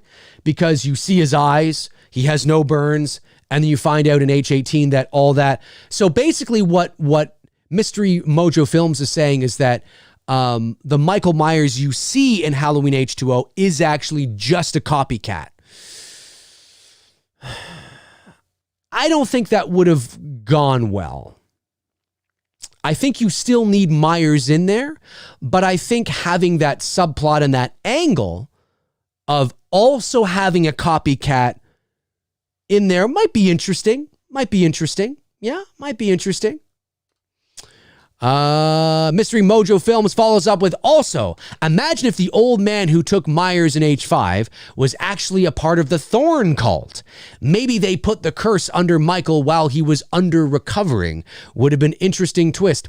Listen, it's not my cup of tea, but certainly I can take this lens off and put this lens on and look at it from the perspective of Halloween franchise fans, Halloween 5 fans, Halloween 6 fans, people that like the Thorn of Cult like that. I can certainly look at it from that perspective and say that I think some people would like that, because then that gives a little more credence to, the old man, right? The hermit. And maybe it gives a little more justification for how he was lying there on a slab of concrete for a year, right? And that kind of thing. Or I don't know. I mean, that's interesting. That's interesting. I that would have been an interesting sort of, twist for fans that really like the Thorn story. It just adds, it's another layer that can be added to filling out this overall idea that somehow it was the Thorn cult the whole time. So it's not my cup of tea, but certainly I can see why some people would be, it's not a bad idea. It's not a bad idea in that context. It's not a bad idea, my man. Thanks for the super chats, buddy. I really do appreciate it. Anthony Stanfield says, Dave, and thank you for the super chat, Anthony. Says, Dave, in your opinion, do you think DGG, that's David Gordon Green, will apply more lurking behind the shadows, Myers, or more of your in-face Robs? I think, in-face Rob Zombie Myers. I think you're going to see a combination. I think there will be more lurking. At least I would like to believe there will be, because there wasn't very much of it in H18. So I would like to believe that there's going to be more lurking and more stalking, more chasing in the Michael Myers classic realm that we know. But I also think that you're going to get more Rob Zombie Michael in this movie, which sets it up for an interesting dichotomy for me. And when I say Rob Zombie, I say that I'm talking about a higher body count and the intensity of the kills. I think there's very little doubt in my mind that you're going to see a lot of violence and blood in this movie. And ironically, it's going to be mixed in with classic Michael. And I don't know how I'm going to feel about that. I don't know, because I just hope that, as I've said 1,000 times, I just hope they don't go fully Friday the 13th, like Jason, because I just have this weird, so I'm watching Michael lurking in the shadows, doing his there, not there. And then the next thing I know, he's tearing somebody to shreds and blood's is spewing all over the wall. It's just like, it's like two movies in one, and that's just not Michael's MO. It's not what he does. I understand why they have to up the body count. I understand why that the violence may have to be a little more intense. The intensity of the violence, the stakes have been raised. I do understand that. But the gratuitous nature of the violence, I still hope is not, they don't go overboard. Because I think you begin to lose who Michael is. I, for one, really liked the balance they had in H-18, where you did see some kills, but you only, as I've said 1,000 times, you only saw the end result of those kills.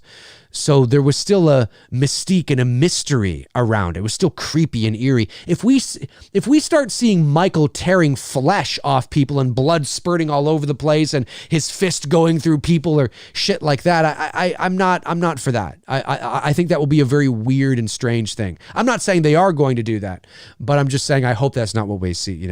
What we see. Let's see. We'll go for another 5 minutes. Let's go another 5 minutes, and then we will call it a day here on this episode of McRae Live. Naji, I think it's Naji, says, I feel like the Thorn cult could have worked. To me, it's all in the execution. They didn't execute it right, regardless of what we liked the idea or not. Well, I think it did work. It's just that, the reason why it didn't work for me is because I don't know if there's anything that would have worked, because the original intent of the character was to remain an enigma. I think the Thorn, the cult of Thorn is just the flavor of the week. It's just what they chose. But I think they might have been able to choose something that was less, less voodoo-like perhaps, and maybe preserve the mystery a little bit. But the second you start revealing the why, instantaneously you start losing the mystique of the character of Michael Myers. Even Halloween 2 from 1981, and I've said this before on the channel, even Halloween 2, as much as I love that movie, you've lost a lot of what made Michael great. Because you give him a motive now. In the original film, there was no motive. In the second movie, there was a motive. It's his sister. Well, now we've gone down a notch. Already, we're at a disadvantage. Now it just is a matter of how much we show and what we show and, how we try to curve it to make it seem like it's still mysterious. And they did that with the whole idea of paganism and things like that. The mystery was still there to a degree because of of what that was all about. And if you look up all about paganism and the rituals and Samhain, like that stuff is real. That is real. I mean, that's not stuff that was made up. That is, when Carpenter wrote H2, he was basing it on stuff that we know. Very mysterious things about paganism and Samhain and creepy, eerie shit. And I think you can do that with one extra movie, but with Michael dying. So he still dies a mystery, for the most part. But the more you go on, the less mystery there is. It's just inevitable, folks. So, I think it could have worked. But I at the end of the day, I really don't think it would have mattered what they would have chosen or what they would have done. For purists like myself, it's like those who say, Dave, watch the producer's cut of H6, which I did many, many, many years ago. It's better than the theatrical cut. I don't think it's better at all. I actually think there's scenes in it that are a little more comical. It adds more context to a story that I already don't like. It's not like it's a different story. You know what I mean? It's like, oh, no, it's not the Thorn cult in the producer's cut. It's this in the producer's cut. It's like, oh, well, that is actually better. No, it's the same fucking movie. It's just that there's just more context, and there's a lot of things I don't like in the producer's cut either. Like, Michael or Dr. Wynn lying on the floor in the Michael costume and Dr. Loomis going, no, no. I mean, and this thing just appears. Oh my God, it's laughable. It's laughable. Michael walking off, and you just see his silhouette and he just turns like this and he's in the thorn or he's in Dr. Wynn's outfit. It's just ridiculous to me. It's comical. I laugh every time I see it. There's Michael walking away with a suitcase. It's hilarious. Where's he going? He's going to work? Is it 9 to 5? What the fuck's going on? Just ridiculous to me. So, I understand what you're saying and I agree with it. I do. But if it's still the same story, I just think, once you lose the enigma of the shape, it's sort of, you just kind of like, all right. You know what I mean? But I get what you're saying. Okay, a couple super chats came in. Let's get these and then we'll wrap it up here. Let me see. We got Juan Rivera. Thank you very much. Juan says, Dave, are you ready for the Kills trailer? Heard it's dropping sometime this month. Also, what is your thought on Bill and Ted's new trailer? Much love, bro. Juan, who told you it was dropping this month? I want to know who said the trailer was dropping this month. It could drop this month, but I don't think it's going to. I think we're not going to see it. The earliest we'll see it is next month. That's what I think. And what did I think of the Bill and Ted's new the trailer? It was fun. It was fine. It didn't blow me away. It was just like, well, this looks interesting.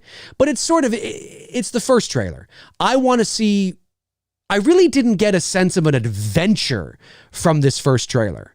And I wanted to see that, but it's just like I forgot, people are calling it's a teaser trailer. I'm like, no, it's a fucking trailer. A teaser trailer. God, this is ridiculous. I remember when teaser trailers literally were just teaser trailers. We're like a minute of almost nothing. And we're just like whetting your appetite. Hey, the Indiegogo campaign teaser trailer that I'm shooting this weekend, by the way, with my buddy Bruce, that is going to be a teaser trailer. Anyway, I like the trailer. I did like it. I just can't wait for the next one. So I get more of a sense of more of an adventure. Like, okay, what's the energy like of the movie? That's what I want to see. I want to get a sense of the energy of Bill and Ted Face the Music. And I didn't get that with this. I just got we're just being reintroduced. Okay. Looks promising. Looks like it could be funny. It looks like it could be dog shit. Like I really have no idea. But it was fun to see them in their roles because as a young boy towards the end of the 80s and as a teenager in the early 90s, I quite enjoyed the Bill and Ted films. I almost made a little home movie called Dave and Derek's Bogus Journey. And it was a buddy of mine, friend of mine I had in my early, I guess I was about 12 or 13. And we were going to make our own little movie called Dave and Derek's Bogus Journey. So obviously, I like Bill and Ted, but too early to tell, really. I don't know. It looks promising, looks fun. Love the poster. I love the poster way better than the trailer. Now, the trailer's not dog shit. It's fine. It's a good trailer. It's fine. It's average. But that poster's spectacular. I love it because there's so much mystery and wonder around it. And I love that they're facing away from us. Like, there it is again. The telephone booth. I love it. There's so much mystery and mood. Anthony Stanfield says, Dave, if you watch the very first 2018 trailer, they really caught the essence of the 78 movie with the music they used in the trailer. They definitely didn't use that in the movie. I'd have to watch the trailer again. Admittedly, Anthony, I haven't seen it in quite some time, so I would have to watch it again. I didn't get that sense. I don't recall thinking that they caught the essence of the original Halloween in that trailer, but that's me. I'd have to watch it again and sort of see if I, kind of remember what you're saying and pay attention to how I feel when I'm watching it. That's what I'd have to do there. But you might be right. I just have to kind of keep that in mind when I watch it again. I don't recall having that feeling when I watched it the first, or Yeah, when I watched it, though. Nonetheless. All right, folks. Hey, listen, that is going to do it for me on episode 67 of McRae Live. I want to thanks to everybody for tuning in. Thanks to my moderators, Frank Riker, Jason Wright, Tabitha Short, Derek Sands, for keeping the chat room flowing. And thank you to all the super chats. I really do appreciate it. If I didn't get to your non-super chat questions, always know it's never personal, folks. It's just that there's so many people in the chat room, and you know me, I'm very thorough with my answers, and sometimes I like to get people I haven't seen in a while or have never seen. It's never personal. I'll always circle around again to you guys who didn't have their questions answered as the shows and the weeks roll on here. Hey, tomorrow there will not be a McRae Live at 11 a.m. It's possible that I might be able to do a McRae Live later in the day, but tomorrow I am prepping for the Indiegogo teaser that we're shooting on Saturday. So I'm not going to have time to do McRae Live in the morning. So if I don't do it tomorrow, I'm hoping maybe I'll be able to make up the show at some point, or there just won't be a show. It's possible that I might be able, like I said, to do the show later in the day tomorrow, but I'm not 100% sure. I'll know more tomorrow, to be honest with you. But I just wanted to give you guys a heads up on that. Also, this coming Monday on Two Dudes and Some Bullshit, Tony, Michael, and I are watching The Lost Boys, 7 o'clock p.m. Eastern Standard Time. Just a reminder, there will be an announcement tomorrow or Saturday, maybe later today, about that as well. So you guys are amazing. I love you guys. I will try to reschedule the show maybe for later in the day tomorrow, but just so you know, so you're not like, where the hell is he? I will also make the announcement as well. No McRae Live at 11 a.m. tomorrow at the very least. So yeah, you guys are awesome. Thanks for tuning in. And in the meantime and in between time, I will talk to you guys soon. Cheers.